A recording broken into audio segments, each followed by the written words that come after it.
નમો અરિહંતાણમ નમો સિદ્ધાણમ નમો આયરિયાણમ નમો ઉવજાયાણમ નમો લોય સબ્બસાહુણમ એસો પંચ નમુક્કારો સબ્બપાવપણાસણો મંગલાણં ચ સબ્બેસિં પરમં હવૈ મંગલમ અર્હંતો ભગવંત ઇન્દ્રમહિતા સિદ્ધાશ્ચ સિદ્ધિસ્થિતા આચાર્યા જિન શાસનોન નતિકરા પૂજ્યા ઉપાધ્યાયકા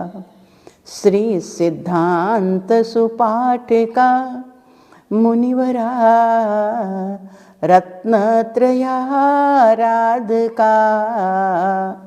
પંચૈતે પરમેષ્ઠિનઃ પ્રતિદિનમ કુર્વન્તુ મંગલમ.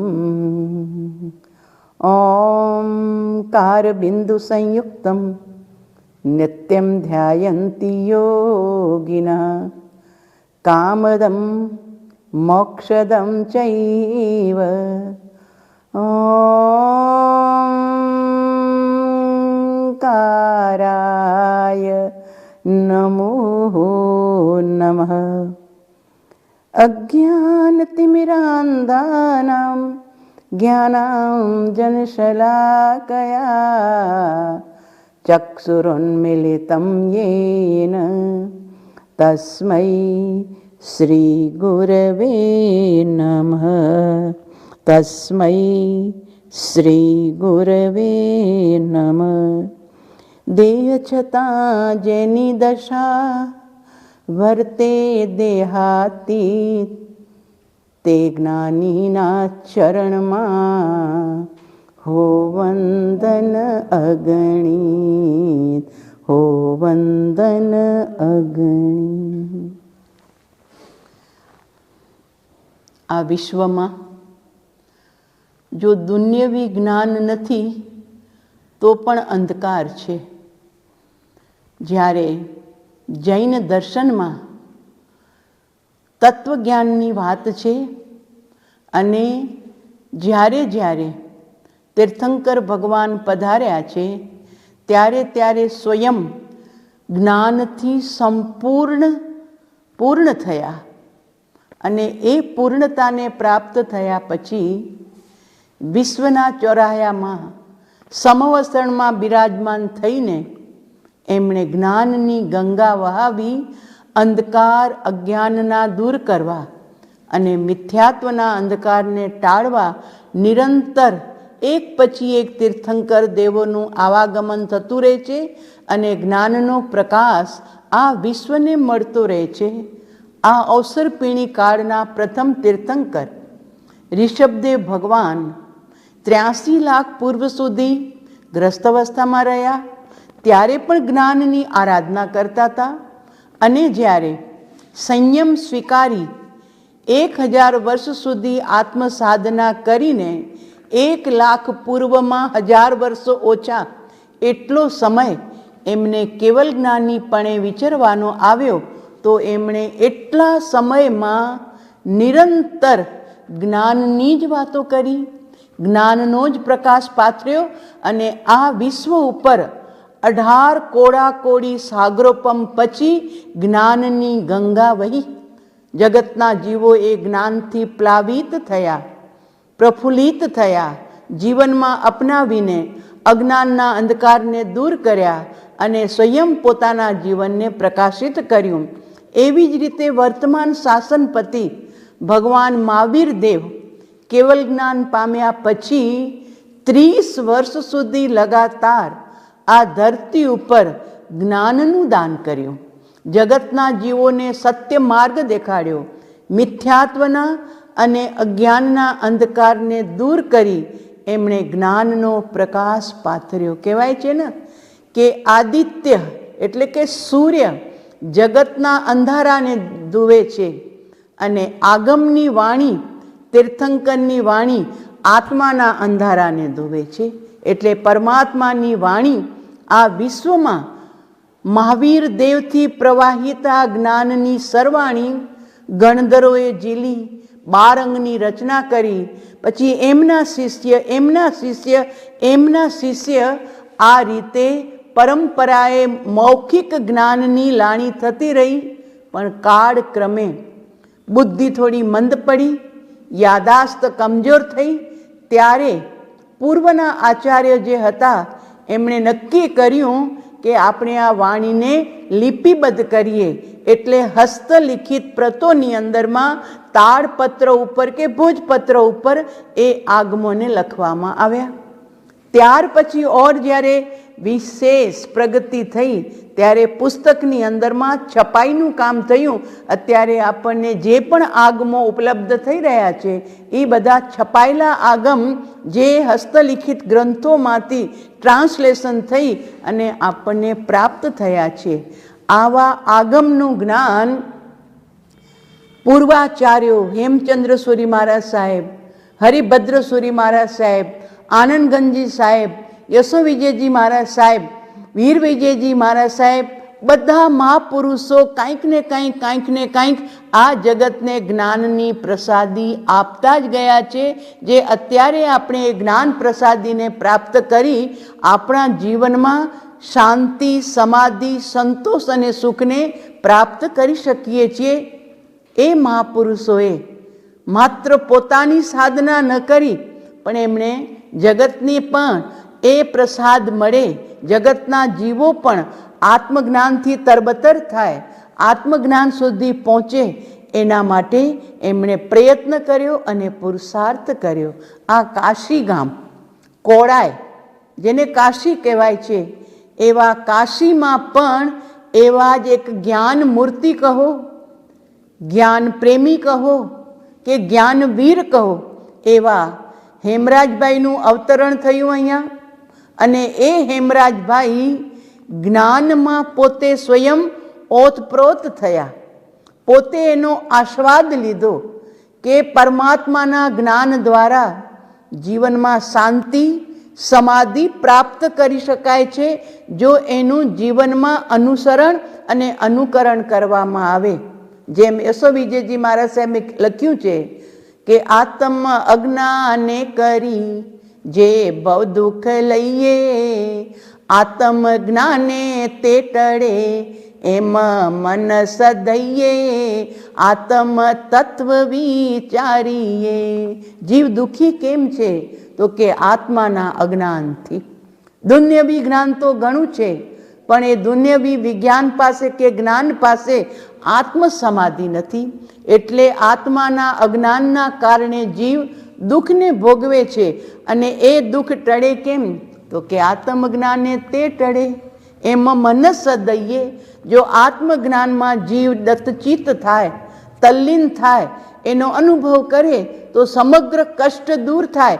અને કદાચ પૂર્વના કર્મ નિકાચિત હોય અને કોઈ કર્મ ઉદયમાં આવે પણ જ્ઞાની આત્માને એ કર્મ જરા પણ સ્પર્શ કરતા નથી. એટલે તો શ્રીમદ રાજચંદ્રજીએ એક દોહો લખ્યો છે, જ્ઞાની કે અજ્ઞાની જન સુખ દુઃખ રહિત ન કોઈ.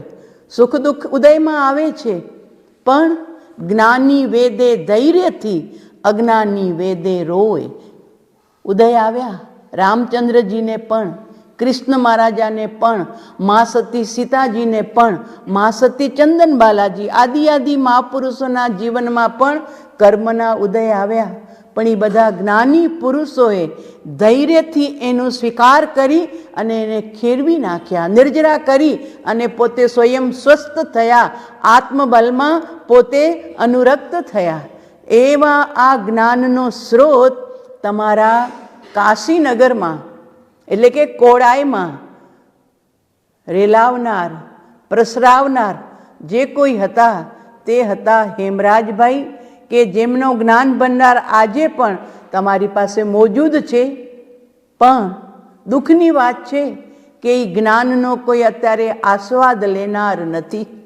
બમ્પર જાય છે બધાને, પણ તમે ફરીને એને જીવંત કરવા માટે જે બીડું ઝડપ્યું છે, ઘણી સુંદર વાત છે. અમારા આશીર્વાદ છે કે તમે એ કાર્યમાં સક્સેસ થાવ અને ફરી જ્ઞાનનો પ્રકાશ અહીંયા ફેલાય અને જગતના જીવો આવીને એ જ્ઞાનનું દાન પોતાના જીવનમાં ગ્રહણ કરી અને જગતમાં પણ અંધકારને દૂર કરી અને પ્રકાશના કિરણો ફેલાવે. તો એવા હેમરાજભાઈ કેટલા જ્ઞાનપ્રેમી હતા એનો એક દ્રષ્ટાંત તમને આપું કે 1935ની સાલ વિક્રમ સંવત 1935માં ભુજ નગરમાં રાજા સાહેબને ત્યાં કાંઈક પ્રસંગ હતો ખુશીનો. એટલે એમણે પોતાના દિવાન મણિલાલભાઈને કીધું, શું કાર્યક્રમ રાખશું? કોઈ રંગારંગ કાર્યક્રમ રાખશું? કોઈ નૃત્ય નાટિકા કરનારાવાળાને બોલાવશું? ત્યારે મણિલાલભાઈ જૈન હતા, દિવાન હતા. એમણે કીધું, સાહેબ નૃત્ય નાટિકા કરતા આપણે છે ને વવાણિયામાં એક છોકરો છે, ઉંમર તો માત્ર 11 વર્ષની છે, પણ એને આપણે બોલાવીએ અને એ ધર્મસભા આપણે યોજીએ તો એમના ધર્મ જ્ઞાનનું આપણને લાભ મળશે. રાજા સાહેબે સ્વીકાર કર્યો. કેંગાર સાહેબે આમંત્રણ ગયું વવાણિયા, રાયચંદભાઈ તમને ભુજ આવવાનું છે. અને બેલગાદીમાં બેસીને રાયચંદભાઈ અંજારના રસ્તેથી ભુજ પધાર્યા. રાજા સાહેબના દરબારમાં અત્યારે પણ એ જગ્યા મોજૂદ રાખી છે કે અહીંયા રાયચંદભાઈએ ઊભા રહી અને બોધ આપ્યો હતો, એટલે કે ભાષણ આપ્યું હતું. તો 11 વર્ષના એ રાયચંદભાઈ આગળ જતાં તો શ્રીમદ રાજચંદ્ર તરીકે પ્રસિદ્ધ થયા, ભક્તોની અંદરમાં પરમ કૃપાળુ દેવ તરીકે પ્રસિદ્ધ થયા. તો એવા એ રાયચંદભાઈએ ત્યાં સભાને સંબોધી ધર્મ ભાષણ કર્યું. લોકો પ્રભાવિત થયા, આકર્ષિત થયા. 11 વર્ષના બાળકની બોલવાની છટા અને એના મુખેથી આવતી જે સરસ્વતી, એના સમાચાર આખા કચ્છમાં ફેલાઈ ગયા. તો એ સમાચાર ઉડતા ઉડતા કોડાઈમાં પણ આવ્યા. હેમરાજભાઈના કાને આ સમાચાર પડ્યા કે 11 વર્ષનો બાળક અને આવું મજાનું ધર્મ ભાષણ આપી શકે, જો એને આપણે કાશી મોકલાવી અને ભણાવ્યો હોય તો જૈન ધર્મનો ઉદ્યોત થાય. એટલે એમણે આ ભાવ વ્યક્ત કર્યો માલસીભાઈને કે આપણે બંને જઈએ અને એમને રિક્વેસ્ટ વિનંતી કરીએ કે તમે કાશી ભણવા જાઓ, ખર્ચો બધો અમે ઉપાડશું. અને એ બંને ભાઈઓ કચ્છથી ઊંટડી ઉપર બેસી અને નીકળ્યા રાયચંદભાઈને કાશી મોકલવાના ભાવ સાથે. સમાચાર હતા કે વવાણિયાના હતા, એટલે પહોંચી ગયા વવાણિયા. વવાણિયા જઈને પૂછા કરી કે ક્યાં છે રાયચંદભાઈ રવજીનું ઘર? તો બતાવ્યું કોઈએ કે આ સામું ઘર છે, એ રાયચંદભાઈનું છે. માતાજી બેઠા હતા, રાયચંદભાઈને અમને મળવું છે. તો કે એ તો 2 દિવસ પહેલાં મોરબી ચાલ્યો ગયો છે કે. તો કે કાંઈ વાંધો નહીં, અમને મોરબીનો એડ્રેસ આપો, એ એના ફૈબાના ઘરે છે. તો એડ્રેસ મળ્યું એટલે ઉપડ્યા મોરબી. 30 કિલોમીટર થાય વવાણિયાથી મોરબી. મોરબી એડ્રેસ મળ્યું તો એ સરનામે જઈને ઊભા રહ્યા. રાયચંદભાઈને અમારે મળવું છે. તો ફૈબાએ કીધું કે ભાઈ એ તો 2 દિવસ પહેલાં જ અહીંથી રાજકોટ મોસાળ ગયો છે એમના મામાના ઘરે. તો કે એડ્રેસ આપો, અમે મામાને ત્યાં મળી જઈશું એમને. સરનામું આપ્યું અને એ લોકો નીકળ્યા. હવે કચ્છથી નીકળેલા માલસીભાઈ અને હેમરાજભાઈ વવાણિયા વાયા મોરબી થઈને ટંકારાનો રસ્તો જાય અને ત્યાંથી રાજકોટ માટે નીકળ્યા. હવે ત્યાં આ 11 વર્ષના બાળકને પોતાના આત્માની શક્તિથી ખ્યાલ આવી ગયો કે મને મળવા માટે કચ્છથી 2 મહેમાન આવી રહ્યા છે, ઉતારો ક્યાં આપું? મારા મામાનું ઘર તો બહુ નાનું છે. એટલે એ જેમની સાથે રાજકોટ આવ્યા હતા એ જજ હતા મોરબીના, અને જેમનું નામ હતું ધારસીભાઈ. એમની સાથે એમનો 2 દિવસનો જે મેળાપ, એમાં ધારસીભાઈ એમની વાણીથી એવા પ્રભાવિત થઈ ગયા કે આ છોકરો છે તો 11 વર્ષનો, પણ વાત તો 51 વર્ષના માણસ જેવી પીઢતાથી કરે છે. એટલે એમણે કીધું તો તમારે રોજ મારી પાસે આવવું અને મને ધર્મકથા કરવાની. તો તો એમને થયું કે જજ સાહેબનું ઘર મોટું છે, તો એમને હું પૂછું. એટલે સવારના પોરમાં આવ્યા અને આવીને કહે છે, અમારા 2 મહેમાન કચ્છથી આવી રહ્યા છે, તમારા ઘરે ઉતારો આપશો? તો કે જરૂર, કેમ નહીં, લઈ આવજો તમારા મહેમાનને, આપણું ઘર મોટું છે, અહીંયા એમનું બધું જ વ્યવસ્થા થઈ જશે. આમ કહી અને રાયચંદભાઈ એટલે શ્રીમદ રાજચંદ્રજી નક્કી કરી અને નીકળ્યા મહેમાનોને લેવા માટે. કચ્છથી પહેલી વખત રાજકોટ આવી રહ્યા હતા હેમરાજભાઈ. કોઈ જાણ ન પહેચાન, કોઈને ઓળખતા નહોતા. અને જે રસ્તેથી આવી રહ્યા હતા મોરબીથી રાજકોટના રસ્તે, એ જ રસ્તે આ રાયચંદભાઈ જઈ અને ઊભા રહ્યા, રાહ જોતા. મહેમાન આવે છે મારા કચ્છથી. અને થોડી વાર થઈ ત્યાં સાંડણી ઉપર બેસીને આ બંને કચ્છી ભાઈઓ જોયા. એમણે હાથ જોડીને ઉપરથી જ કીધું, ઊંટ ઉપર બેઠા હતા, આવો હેમરાજભાઈ, આવો માલસીભાઈ. અરે આ અજાણી ધરતી, અહીંયા આપણને નામ દઈને કોણ બોલાવી શકે? આપણે પહેલી વાર આ રાજકોટની ધરતી પર પગ મૂક્યો છે. હો ન હો, આ જ બાળક છે જેને આપણે મળવા આવ્યા છીએ. એટલે બંને નીચે ઉતરી પડ્યા. નીચે ઉતરીને કીધું, આપ રાયચંદભાઈ? તો કે હા. તો કે આપે કેમ જાણ્યું કે અમે અત્યારે આ જ ટાઈમે આપને મળવા માટે રાજકોટ આવી રહ્યા છીએ? જુઓ, 11 વર્ષના બાળકની ગંભીરતા. જ્ઞાની હંમેશા ગંભીર હોય છે, જ્ઞાનને પચાવી જાણે છે. જ્યારે આ પ્રશ્ન કર્યો હેમરાજભાઈએ, ત્યારે એમણે એટલું જ કીધું, આત્માની અનંત શક્તિ છે, અમે એનાથી જાણ્યું, બસ. બાકી કાંઈ જ આગળ પાછળ નહીં. ચાલ્યા, મહેમાનોને લઈને આવ્યા ધારસીબાઈના ઘેર, ઉતારો આપ્યો. બંને ભાઈઓ નાસ્તો કરતા આપસમાં વાત કરે છે કે આની પાસે કાંઈ મોકલવા જેવું આપણને તો હવે લાગતું નથી, પણ છતાં આવ્યા છીએ તો વાત તો રાખીએ. બંને જણા તૈયાર થઈ ગયા, નાહી ધોઈ નાસ્તો કરીને પછી મીટિંગ લીધી. એટલે જજ પણ બેઠા હતા, રાયચંદભાઈ બી બેઠા, અને આપણા કચ્છના બંને મહેમાન પણ બેઠા. હાથ જોડીને પૂછે છે રાયચંદભાઈ, આપનું અહીં સુધી કેમ આવવું થયું? કાંઈ પ્રયોજનથી આવ્યા હશો ને? તો કે હા સાહેબ, અમે પ્રયોજન લઈને આવ્યા છીએ. ફરમાવો, શું પ્રયોજન છે તમારું? તો કે અમારા બંનેની એવી ઈચ્છા છે કે આપ કાશી જાઓ, બનારસ, અને ત્યાં વિદ્વાન પંડિતો પાસે રહી અને આપ અભ્યાસ કરો. જેટલો પણ ખર્ચ થશે એ અમે બંને ભાઈઓ તમારા ખર્ચને પૂરો કરશું. બસ અમારી એટલી જ આપને વિનંતી છે. શું પ્રેમ હશે હેમરાજભાઈનો વિદ્યા પ્રત્યેનો, અભ્યાસ પ્રત્યેનો, અને જ્ઞાની તૈયાર કરવા પ્રત્યેની કઈ જ્ઞાન પીપાસા હશે કે ઠેઠ અજાણી ભૂમિમાં અજાણ્યા છોકરાને જ્ઞાનદાન કરાવવા માટે તૈયાર થઈ અને ત્યાં ગયા. વાત રાખી, સાંભળી રાયચંદભાઈએ બહુ ગંભીરતાપૂર્વક, વિનય સહિત. પણ છેલ્લે કીધું, આટલું જ કીધું, અમારાથી એ નહીં બની શકશે. બસ તો સમજે જ હતા કે હવે આ ભણેલાને ક્યાં ભણવા મોકલાવીએ. જેમ મહાવીરદેવને ભણવા માટે મા ત્રિશલાજીએ મોકલ્યા હતા ને પંડિતના ઘરે, તો ઓલા ઇન્દ્રને થયું કે આ ભણેલાને પંડિતજી શું ભણાવશે, કંઈ આસાતના ન કરી બેસે. એટલે ઇન્દ્ર બ્રાહ્મણના રૂપે આવી અને એવા પ્રશ્ન પૂછ્યા જેની પંડિતજીને પણ ગમ નહોતી અને જાણ નહોતી. એક એક પ્રશ્ન વર્ધમાન કુમાર દેતા ગયા. ઇન્દ્ર મહારાજા બ્રાહ્મણના વેશમાં પૂછતા ગયા, અને એ ઇન્દ્રએ પૂછેલા પ્રશ્નનું સમાધાન પંડિતજીના ભેજામાં થઈ ગયું. તો કે આ ભણેલા બાળકને હું શું ભણાવું? પછી ઇન્દ્ર પ્રગટ થયા, પછી પ્રણામ કર્યા, અને એમણે વાત કરી કે આ તો 3 જ્ઞાનના ધણી, સાહિક સમ્યક દર્શનના માલિક ભણીને જ પધાર્યા છે, એમને જ્ઞાન દેવાની કોઈ આવશ્યકતા નથી. આ તો માતા પિતાનો મોહ હતો એટલે લઈ આવ્યા છે પાઠશાળામાં. પછી વાંચતે ગાજતે એમને પાછા લઈ ગયા. એમ અહીંયા રાયચંદભાઈએ પણ એટલું જ કીધું, અમારાથી એ બની શકશે નહીં. થોડી વાતચીત કરી ઔપચારિક, પછી ઊભા થયા રાયચંદભાઈ કે હવે અમે જઈએ? તો કે હા, તમે પધારી શકો છો, અમે અમારા સમય પ્રમાણે કચ્છ તરફ નીકળી જશું.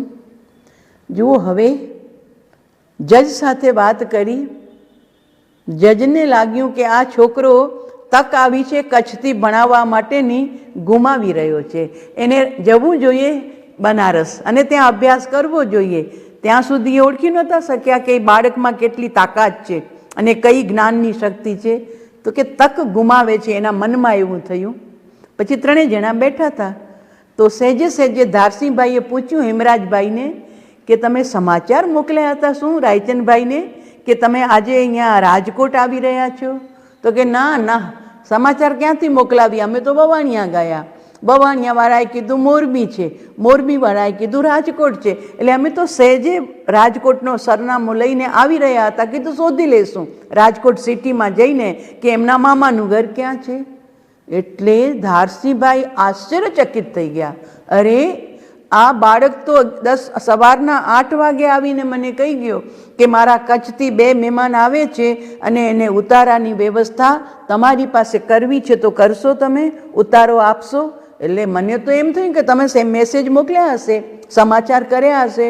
તો કે નહીં નહીં, અમે તો એકદમ અજાણ્યા જ આવ્યા હતા. ઓહો, હવે ખ્યાલ આવ્યું જજ સાહેબને કે ઓહો, આ બાળક માત્ર બાળક નથી, ઉંમર નાની છે પણ ભીતરમાં તો જ્ઞાનને પચાવીને બેઠો છે. તે વખતે એ જજ ધારસિંહભાઈને ખબર પડી કે આ 11 વર્ષનું બાળક સામાન્ય બાળક નહીં પણ કોઈ જ્ઞાની સંત પૂર્વનો બધા સંસ્કાર લઈને અહીંયા યોગી તરીકે આવ્યો છે.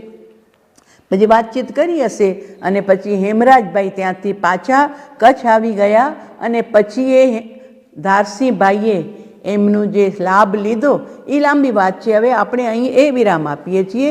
તો કહેવાનું તાત્પર્ય કે હેમરાજભાઈના મનમાં જ્ઞાન પ્રત્યેની કેટલી જિજ્ઞાસા હશે કે એક હોનહાર બાળક એને જો ભણાવીએ તો એ વિશેષ જૈન ધર્મનો પ્રચાર અને પ્રસાર કરી શકે. એટલા માટે ઠેઠ ભણાવવા માટે પોતે સ્વયં નોકર ન મોકલ્યા, કોઈ માણસ ન મોકલાવ્યો, સ્વયં બેસી અને ગયા ઊંટ ઉપર. અને જ્યારે વાત થઈ ત્યારે પોતે સ્વયં આશ્ચર્યચકિત હતા. અદ્ભુતતા નિહાળીને પોતે સ્વયં એની અંદરમાં આશ્ચર્યચકિત અને આશ્ચર્યમાં ડૂબી ગયા કે ઓહો, આ બાળક, આટલું જ્ઞાન, આટલી શક્તિ, પણ શું ગંભીરતા છે. એ રીતે હેમરાજભાઈએ પોતાના જ્ઞાન પ્રત્યેના પ્રેમને આ પ્રસંગ દ્વારા આપણા બધા પાસે પ્રગટ કર્યું છે કે આવી અમને જિજ્ઞાસા હતી કે જગતના જીવો જ્ઞાન પામે અને પોતે પોતાનું પણ કલ્યાણ કરે અને જગતના જીવોને પણ પ્રકાશ પાથરે. તો આવા હેમરાજભાઈએ આ તમારા ગામની અંદરમાં અવથંભ થાળા જે થાપી એ શેના માટે કે તો જગતના જીવો મુમુક્ષુઓ અહીં આવી અને આશ્રય સ્થાન, અવથંભ એટલે આશ્રય સ્થાન, આત્માને આશ્રય સ્થાન મળે ને, જેમ સદગુરુનો આશ્રય મળે તો મુમુક્ષુ જીવ આગળ વધી જાય, એમ ભણવા માટેનું સ્થાન પણ મળે તો એ સારી રીતે અભ્યાસ કરી શકે. એટલે ધર્મવીર હેમરાજભાઈએ મિત્રો પાસે પોતાનું હૃદય ઠાલવ્યું. જે જૈન આગમોમાં જ્ઞાનનો સાગર ઉછળતો હતો, જે શાસ્ત્રોમાં સમતા રસની નિર્મળ સરિતાઓ વહેતી હતી, જે વીરવાણીમાં અમોઘ આત્મપ્રકાશના કિરણો હતા, જે તત્વજ્ઞાનમાં અમૃત રસના ઘૂંટડાઓ ભર્યા હતા, તે ભંડારોમાં ભરી રાખવા માટે નથી. એ એમની સોચ હતી. અત્યારે તો આપણે અગરબત્તી કરી લઈએ એટલે પતી ગયું. પાંચમ આવી, પુસ્તક બહાર કાઢ્યા, 51 ખમાસણા આપી દીધા, પતી ગઈ, થઈ ગઈ આરાધના.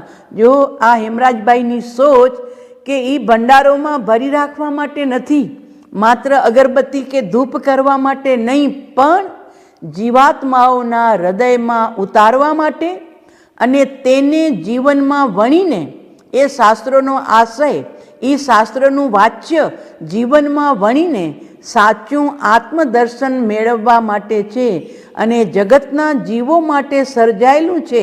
અને તેના વિના મનુષ્ય જન્મની સાર્થકતા નથી જ નથી. અજ્ઞાનતાના સામ્રાજ્યમાં માનવતા પણ પરવારી ગઈ છે.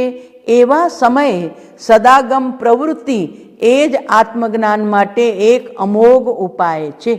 આ રીતે એમણે પોતાના મિત્રોને તૈયાર કર્યા અને ધર્મવીર એવા હેમરાજભાઈએ ભારપૂર્વક કહ્યું કે રોગો અનેક, ઔષધ એક. અહીંયા તો જેટલા રોગ એટલા ઔષધ છે. એલોપેથી કે હોમિયોપેથી દવાઓમાં, પણ અહીંયા કે છે રોગ અનેક, ઔષધ એક. શું? તો કે સમાજ, દેશ અને રાષ્ટ્રની તમામ દુર્દશાનો એક જ અમોઘ ઉપાય છે, અને તે છે ઔષધ જ્ઞાનામૃત. જ્ઞાનરૂપી અમૃતનું પાન કરો.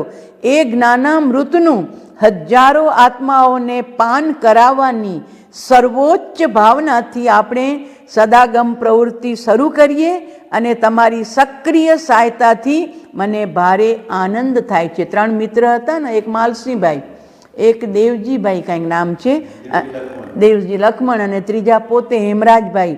એટલે વિક્રમ સંવત 1930ના ફાગણવદી સાતમને વાર મંગળના દિવસે કચ્છ કોડાઈમાં સદાગમ પ્રવૃત્તિ નામની સંસ્થાની સ્થાપના કરી.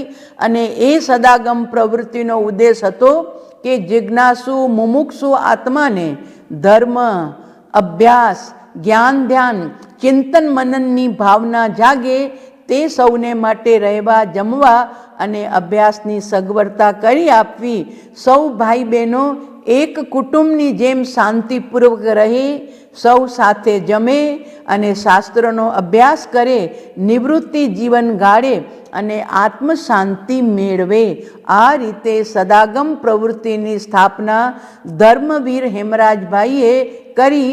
એ પ્રવૃત્તિનો લાભ 80 વર્ષમાં, એ જ્યારે લખાયું છે ત્યારે, અત્યારે તો 150 વર્ષ થઈ ગયા એ વાતને, 1930 ને અત્યારે ચાલે છે 2082, એટલે 150 વર્ષ ઉપર.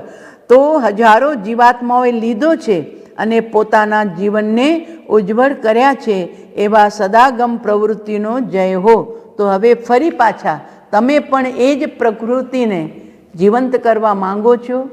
દેવગુરુના આશીષ સદાય તમારી સાથે રહેશે. કેમ કે જ્યારે સત્ય કાર્ય, સતનું કાર્ય કરવા માટે જીવ જાય છે ને, ત્યારે કુદરત પણ, હોનહાર પણ, ભવિતવ્ય પણ આપણને સહાય કરતી હોય છે. બીજા બધામાં તો પુણ્યનો, પણ આમાં તો પુરુષાર્થ, અને કુદરત પણ એના માટે તમને અવશ્ય બળ આપશે, શક્તિ આપશે, અને તમારું કાર્ય, અજ્ઞાનના અંધકાર દૂર થાય. આત્મા શું છે, કર્મ શું છે, ધર્મ શું છે, પુણ્ય શું છે, પાપ શું છે? 2 દિવસ પહેલાં મેં પૂછ્યું હતું સભામાં કે 9 પદના નામ કેટલા, અરે 9 તત્વના નામ કેટલાને આવે છે? એક ભાઈ બોલ્યા ખાલી 2 નામ, જીવ ને અજીવ. ક્યાંક સાંભળ્યા હશે એટલે. બાકી ભાઈઓની સભામાં કોઈને 9 તત્વના નામ પણ ખબર નહોતી. એટલે આ આપણા માટે બહુ દુઃખની વાત છે. બહેનોમાં 10 જણા, 100માંથી 10 જણાને નામ ખબર હતા.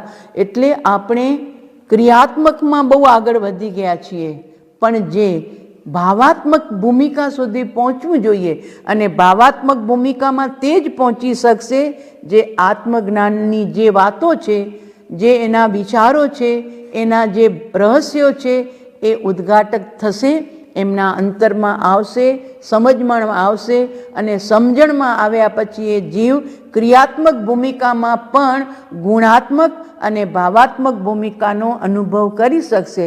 નહીં તો આંધળી ક્રિયા છે, બસ માત્ર આંધળી ક્રિયા છે. કાંઈ જ ખબર નથી કે પ્રભુના દર્શન શાના માટે, પ્રભુનું પૂજન શાના માટે, પ્રભુનો અભિષેક શાના માટે, બસ કરીએ છીએ અમે. વીર વિજયજી મહારાજ સાહેબે લખ્યું છે કે જ્ઞાન કલશ ભરી આત્મા, સમતા રસે ભરપૂર, શ્રીજીને નવરાવતા મારા કર્મ થયા ચકચૂર. તો જ્ઞાન કલશ ક્યાં મળશે સુભાષભાઈ? જ્ઞાન કલશ છે આ દુનિયામાં? કોઈ બજારમાં જ્ઞાનનો કરશો? ખબર જ નથી જીવને. જર્મરનો કરશો છે, ચાંદીનો છે, બહુ ધનવાનો તો સોનાનું પાણી હોય, હીરા જડેલા કળશા મળે. પણ આપણે બોલીએ છીએ જ્ઞાન કલશ ભરી આત્મા.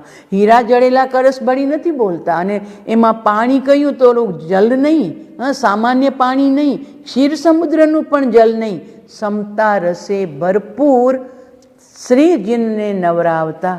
તો કયું જ્ઞાન કરશો, કયું સમતાનો રસ, અને કયા ભગવાનને નવરાવીએ તો કર્મ ચકચૂર થઈ, એટલે ખરી જાય, દૂર થઈ જાય. તો કે ભાઈ બહારના પરમાત્માનો અભિષેક કરતા તો તારા પુણ્યનો બંધ થાય છે, નવા પુણ્ય બંધાય છે, કારણ કે તું પ્રભુ ભક્તિ, તારું મન પ્રભુ સાથે જોડ્યું છે માટે. પણ અહીંયા તો વાત છે મન પણ સાઈડમાં થઈ જાય, માત્ર જ્ઞાન, અને એ જ્ઞાન બહારથી નહીં આવશે, એ જ્ઞાન ગુરુ પાસેથી પણ નહીં મળે. ગુરુ તો માત્ર માર્ગદર્શક બનશે, એ પુસ્તક પણ માર્ગદર્શક છે.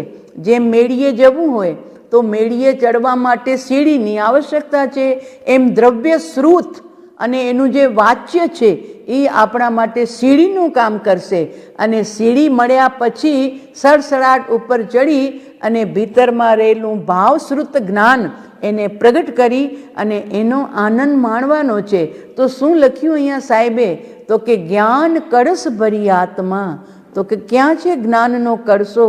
તો કે તું સદગુરુ દેવના શ્રી ચરણોમાં બેસીને જ્ઞાનને ભણ, એને સમજ, એનું શ્રવણ કર, એનું ચિંતન કર, એનું મનન કર, એને ગ્રહણ કર, એને ધારણા જ્ઞાનમાં લાવ, અને ધારણા પછી એક જંપ લગાવીને એવી ગુલાંટ ખા કે તારું એ ધારણાનું જ્ઞાન અનુભવ જ્ઞાન સુધી પહોંચે. અને એ અનુભવ જ્ઞાનમાં તું તારા ભીતરમાં રહેલા પ્રભુને જ્યારે નવરાવીશ ને ત્યારે જ્ઞાનનો કળશો તારો લબાલબ ભરેલો હશે, એમાં સમતાનો રસ ઉછળતો હશે, અને ભીતરના ભગવાનના અભિષેક થતાં તારા કર્મના જંગ તૂટી જશે. એટલે તો કીધું ને કે જ્ઞાની શ્વાસો શ્વાસમાં કર્મ ખપાવે જે, અજ્ઞાની વર્ષો લગે કર્મ ખપાવે તે. તો એ શ્વાસોશ્વાસમાં કર્મ કેમ કપ્યા? જે અજ્ઞાનીને લાખો વર્ષો લાગી જાય તો પણ છૂટે નહીં. તો કે બસ આત્મા સાથેનું અનુસંધાન, આત્મામાં લીનતા, એ એક શ્વાસ જેટલો સમય જ્યાં એ આત્મામાં ટચ કર્યો ને ત્યાં તો એમના કર્મની નિર્જરા ચાલુ થઈ ગઈ. એટલે સાચી કર્મની નિર્જરા ત્યારે જ ગણાય છે જીન દર્શનમાં કે જ્યારે આત્મા આત્મ સમાધિમાં લીન થાય ત્યારે. તો એ આત્મ સમાધિ સુધી પહોંચવા માટેનું સાધન શું? તો કે દ્રવ્ય શ્રુત એટલે કે જ્ઞાન ભંડાર, અને જ્ઞાન ભંડારમાં લખેલા મહાપુરુષોના વચનો, અને એ વચનોનું જેમ જેમ જેમ આપણે પારાયણ કરતા જઈએ, જેમ ભીતરમાં એના આશયને સમજતા જઈએ, અને એ આશયને અનુકરણ અને અનુસરણ રૂપે અનુભવ સુધી લઈ જવા માટે આત્મસિદ્ધિ, જેમાં પહેલા શ્લોકમાં લખ્યું શ્રીમદ રાજચંદ્રજીએ, જે સ્વરૂપ સમજ્યા વિના પામ્યો દુઃખ અનંત, સમજાવ્યું તે પદ નમું શ્રી સદગુરુ ભગવંત. જે સ્વરૂપ સમજ્યા વિના, તો કયું સ્વરૂપ ન સમજ્યો આ જીવ? જન્મ જન્મમાં સંસાર ચલાવવાનું તો એને બધી ખબર છે, બાળક પેદા કરવા, મોટા કરવા, ભણાવવા, ગણાવવા, પરણાવવા, એ તો બધી ખબર છે. દુકાન કેમ ચલાવવી, વ્યવહાર કેમ ચલાવવો, સમાજના કાર્યો કેમ કરવા, એમાં તો એ પાવરફુલ છે, હોશિયાર છે, ચતુર છે. પણ કયું સ્વરૂપ ન સમજ્યો? તો કે જે સ્વરૂપ સમજ્યા વિના અનંત દુઃખ જીવને ભોગવવા પડ્યા. તો કે પોતાનું સ્વરૂપ, હું કોણ છું, મારું સ્વરૂપ શું છે, હું પેદા થયો છું કે હું મરી ગયો છું, આવી કાંઈ જ એને ખબર નથી. એટલે આ સ્વરૂપ ન સમજ્યો માટે જીવ ચાર ગતિના દુઃખો ભોગવી જ રહ્યો છે. અને આ જ્યાં નામ લખેલું છે ને એમાં હેમરાજભાઈના ગુરુ પાર્શ્વચંદ્ર સુરીશ્વરજીની એમણે કૃપા માની છે. એટલે પાર્શ્વચંદ્ર સુરી અનુયોગાત કે પ્રસાદાત જે લખ્યું, તો એ પાર્શ્વચંદ્ર સુરીજીએ અતિચાર લખ્યા છે. ચોપાઈ છંદમાં એમણે લખી આ જ વાત કે સમકિત રતન જતન કરીને ગ્રહો, સમ્યક્ત્વ રત્ન યત્ન પુરુષાર્થ કરીને ગ્રહો. શાના માટે સાહેબ? તો કે જાસુ પ્રસાદે શિવ સુખ લહો, સમ્યક્ત્વની મહેરબાનીથી તમને શાશ્વત સુખ સિદ્ધશીલા મળશે. અને અગર નહીં પ્રાપ્ત કરશું તો શું? તો એમણે સામે પાછળ બતાવી દીધું કે સમકિત પાખે શિવ પદ દૂર. જો સમકિત જીવ પ્રગટ નથી કરતો, પાખે એટલે વિના, સમકિત વિના તારાથી શિવપદ દૂર થઈ જશે. ઠીક છે, ન મળશે અમને શિવપદ. તો કે ભાઈ એટલું જ નથી, શિવપદ તો દૂર થશે, પણ એના બદલામાં ચૌગતિ જીવ ભમે ભવભૂર. આ જીવ ચાર ગતિમાં, એમાં તિર્યંચની દુનિયા એટલી લાંબી ચોડી છે કે જેનો કોઈ આરો અવારો નથી એવી દુનિયામાં જીવ નીકળી જશે. ત્યાંથી જો અટકાવવું હોય, ન જવું હોય, તો તું સમ્યક્ત્વને પ્રાપ્ત કર, પુરુષાર્થ કરીને, પ્રયત્ન કરીને. તો આ મહાપુરુષોની વાતો ક્યારથી આપણને મળશે? તો કે જ્ઞાન પાસેથી. જ્ઞાન ભણે, વિચારે, ગ્રહણ કરે, ધારણામાં રાખે અને પછી અનુભવ સુધી જાય તો આપણી પરંપરામાં, જૈન દર્શનમાં વીર વિજયજી મહારાજ સાહેબે પૂજાની ઢાળમાં પણ આ જ લખ્યું, વિષમ કાલ જીન બિંબ જીનાગમ ભવિયણ કો આધારા જીણંદા તોરી અખિયન મેં અવિકારા. વિષમ કાળ, આ ઊંડા અવસરપીણી કાળ ચાલે છે, અનંત કાળ પછી આવ્યો છે. એવા કાળમાં ભવ્ય જીવોને તરવા માટેના સાધન બે, એક જીન બિંબ એટલે પરમાત્માની પ્રતિમા અને બીજું છે જીન આગમ. તો પ્રતિમાનો બોધ પણ છે, જીવને લેતા આવે તો, અને આગમમાંથી તો ખુલ્લો બોધ મળશે કે તારે આ કરવા યોગ્ય છે, આ છોડવા યોગ્ય છે અને આ તારા જીવનમાં આચરવા યોગ્ય છે. હે જ્ઞેન ઉપાદેય. તો આ બધી વાતો આગમ દ્વારા, શાસ્ત્ર દ્વારા જગતના જીવો પામે, પરમ શાંતિને પ્રગટાવે અને અંતે ચાર ગતિના દુઃખોથી મુક્ત થઈને પોતાના નિજી સ્વરૂપમાં અનંત ચતુષ્ટયને પ્રગટાવીને સિદ્ધલોકના શાશ્વત સુખને પ્રાપ્ત કરે એવી મંગલ ભાવના સાથે હું વિરામ લઉં છું.